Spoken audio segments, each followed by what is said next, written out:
Hey guys, in this video I'm going to show you how to find a game activation code on Steam for Ubisoft Connect. If you find this video helpful, please consider to like this video and subscribe to my channel. In saying that, let's just jump straight into the video. Okay, so first things first is open up your Steam game client and now make sure to go to your library tab and also sign into your account.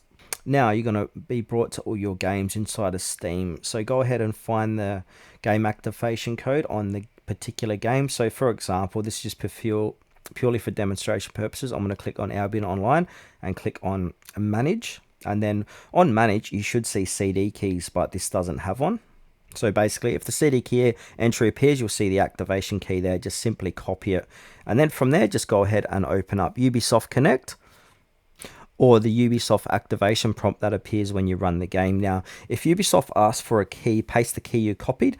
If the game auto opens inside of Ubisoft Connect and launches fine, your accounts are already linked and no manual key is needed. Now, also, if the CD key option is missing, so not all Steam games provide a visible key.